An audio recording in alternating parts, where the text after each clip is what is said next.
Hello, and welcome to another FAQ Monday. I'm your host, Fluff. It's kind of cold out. I had to put a hoodie on and a beanie. It's just cold. It's rainy. Ugh. But that's it. Ola and Solar just released a line of bass guitars. Are we gonna see you try one out soon? If Ola reaches out, sure, I would love to have some Solar stuff on the channel. Regardless, I don't think I've ever done any of the good. No, never had the guitars on the channel. I don't know if I'll get the basses either. I'm not cool. Or he doesn't need me to promote his awesome guitars because he's killing it anyway. That's really what it is. The solo guitars are sick though, right? So good. If you could choose one musician to sit down and have a coffee table discussion with, who would it be? Well, I can easily boil it down to like, let's see, let's boil this down together. There's like 3 people that I would love to just uninterrupted hangout sesh. The first one that comes to my mind is Dave Grohl. Because Dave Grohl, I would probably cry. You would see Dad cry if he got to hang out with Dave Grohl. The second musician would probably be Jerry Cantrell, Alice in Chains. Oh, I would. Also, again, Dad's crying. For some reason, my childhood heroes, I would just be like, probably not, but I would want to. On the inside, I would be crying tears of joy. Dave Grohl, Jerry Cantrell. I don't know who the third one would be. I feel like the third one, musician-wise, I don't know, shooting for the stars, like Brian May. Honestly, because he's so humble, and he's Brian May from Queen. So I feel like having a conversation with him, no matter what it's about, would potentially be the most interesting conversation you've ever had. Like if you were talking about margarine versus butter, I'm pretty sure you would come away from that conversation like, man, I learned so much from Brian May. You know what I mean? So any of those 3, I would love to sit and have a coffee table conversation with over a cup of joe. Number 1 though, probably would be Dave Grohl, for sure. Who are the producers you see as the best in the metal/rock world? Who inspires you? Good question. For me personally, it's a couple of different people.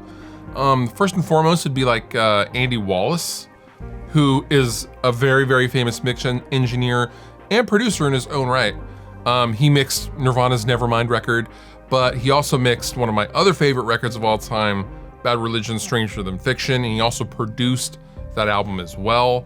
Andy Wallace is just, he is a god amongst men in the audio community, in my opinion.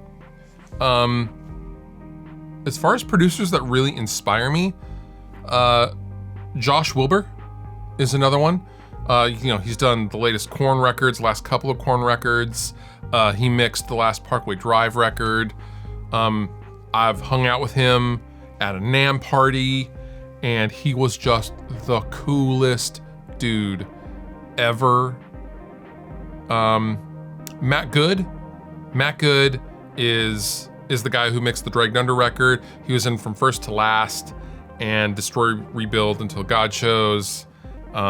He's just done a ton of records, Asking Alexandria, Anti-Flag, the list goes on and on and on. He inspires me, he is a friend. And also, Hiram Hernandez, producer for Dragged Under, who we're in the middle of the second record.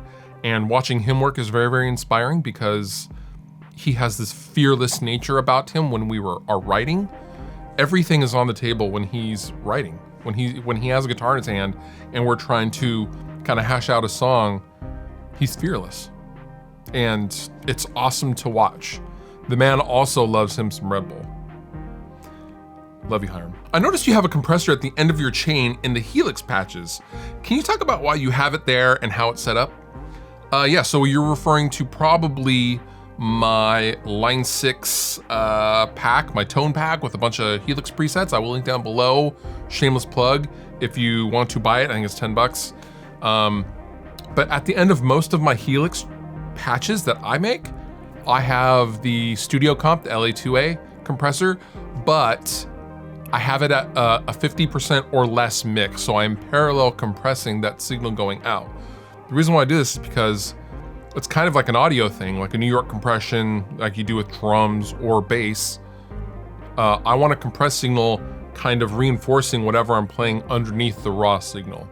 So I will still get the dynamics that I'm looking for, but I'll also get the power when I really lay into a strum on high gain pouches, for example. But it just gives a general evenness that I find digital stuff doesn't inherently have a lot of the times, depending on what you're using and what your patch is made up of. But for me, I use it for consistency and feel. That way I don't feel like I have to just go nuts on the strings at all times in order to get that kind of smack and push that I want when I'm strumming a big old power chord. Are there any other music genres that you grew up listening to, such as rap and R&B in the 90s? And did it influence you and or your playing? Yes, actually I grew up, so at the time, I'm old and I'm gonna date myself, but I was in 6th grade when Dr. Dre's The Chronic album came out. And Nothing But a G Thing came on over the school bus because every morning we would get to choose, we'd basically take a vote, and the bus driver would let us put on whatever station we wanted to, but every single time, Cube 93 would always win out. That's the hip hop station, or was the hip hop station in Seattle for many, many years. And Nothing But a G Thing came on when I was in 6th grade. I remember distinctly because I was like, okay, this is really good. Like, this is awesome. I really, really like this, as opposed to like the more R&B oriented stuff that was also on the radio at the time. So I really got into the California gangster rap thing. I loved this, you know, obviously the first Snoop Dogg record, Warren G, The Regulators, all the Death Row stuff was amazing. Tupac's first and second record a kid had in junior high right before I started playing guitar. I was really into that. I got Sir Mix-a-Lot's Mac Daddy when I was it was like Christmas 1991, I think. Christmas 1990, yeah, it would have been 1991-ish or something like that. The one Baby Got Back on it. I got that album for Christmas. My parents had no idea what it was. But they got me that and DJ Jazzy Jeff and the Fresh Prince and the Beastie Boys' License to Ill. So yeah, I've always been low-key into hip hop and that, you know, the beat oriented stuff. Currently I've been listening to nothing but The Weeknd's newest album because I just think it's fascinating. I think he's a fascinating guy. So yeah, hip hop for sure. I love all that stuff. Also pop, straight Katy Perry, Taylor Swift, that kind of stuff. I love it all. It's just all good. Crunchy or smooth peanut butter? As long as there's peanut butter, really, I'm happy. I go back and forth. I like smooth peanut butter for making a sandwich, but I love crunchy peanut butter as well. So, both? If I had to choose just one, I'd probably choose smooth, because I do eat a lot of peanut butter and jelly sandwiches because I'm 10, apparently. So, yeah, smooth. Do you play guitar?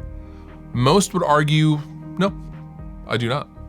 Have you ever played any Dr. Z amps? Possibly the EMS?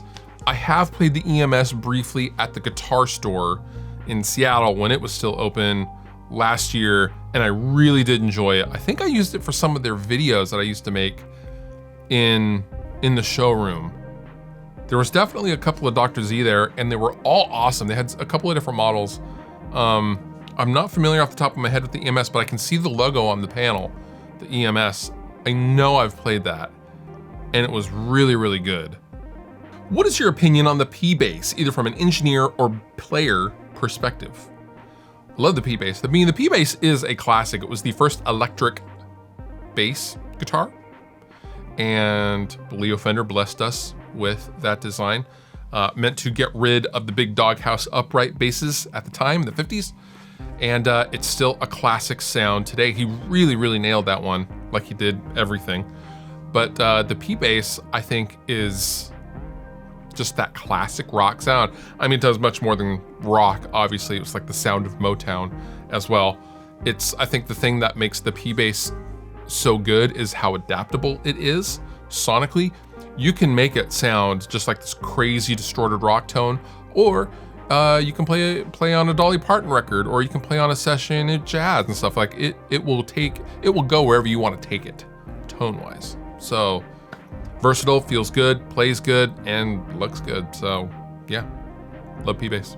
What are your thoughts on bands using backtracks in live performances? I do have some opinions on that. Now, full disclosure, I will explain what my own band does, and then I will give my opinion.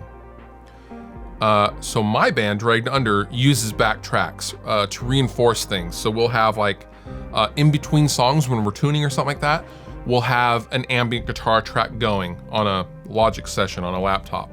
While we're playing, we'll have things like a bass drop, and we will have things like the keyboard part in Hypochondria that's really, really low. Blah, da, da, that's kind of stabbing the main notes of the chorus. We don't have a keyboard player, so yes, we reinforce what we're playing with those kinds of backing tracks.